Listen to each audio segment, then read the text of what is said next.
कश्मीर पहलगाम आतंकी हमले में शहीद होने वाले फौजी जवान शहीद झांटू अली शेख की लाश उनके गांव तेहोतेर पाथोर घाटा रिहाइशगाह पहुंची। लाखों की तादाद में लोग अपने इंडियन बहादुर हीरो को नम आंखों से अलविदा की।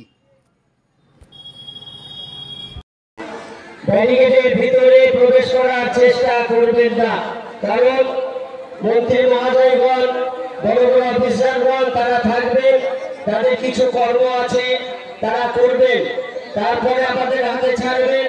জানাজা পর্যন্ত তারা সাথে থাকবেন। আমরা তাদেরকেও সম্মান করব, আমাদের ঝন্টু সাহেবকেও সম্মান করব। কোন গ্রামের ঐতিহ্য বজায় রাখবো, মানুষের ঐতিহ্য বজায় রাখবো এবং তার শেষ কাজ আমরা করতে চাই। আমার ভলেন্টিয়ার ভাইরা এবং সিভিক ভাইরা যারা আছেন, আপনাদের একটু সতর্ক থাকতে হবে। আর লেডিস সিভিক যারা আছেন, লেডিসদের দিকে আপনারা একটু সতর্কভাবে থাকুন। পারলে সম্ভব হলে দাঁড়িয়ে থাকবেন, কতক্ষণ বসে যান, সকলে বসে যান, সকলে বসে।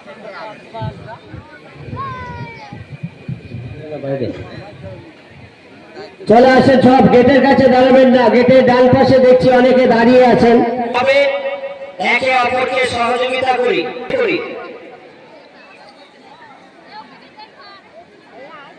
আমরা জানি ভারতবর্ষ আমাদের দেশ, যে দেশের মাটিতে আমরা জন্ম হয়েছি, এই দেশের মাটিতে আমরা আবার থাকতে চাই। এই জন্য এই ভারত সংরক্ষণ রাখার দায়িত্ব আমাদের।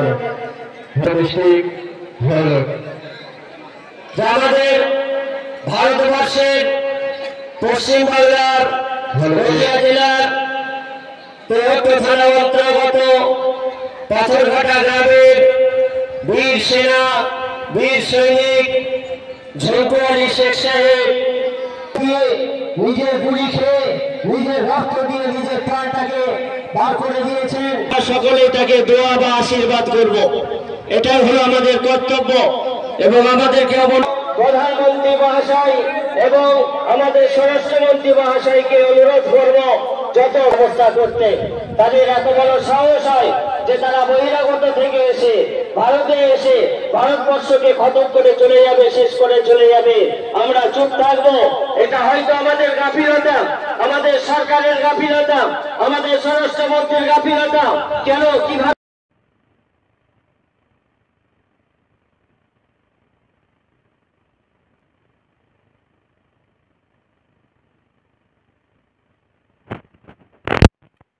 যাতে কোনোভাবে অর্থনৈতিকভাবে কোনো রকম বঞ্চিত না হন, সেইটা দেখানোর দায়িত্ব আমরা বহন করব।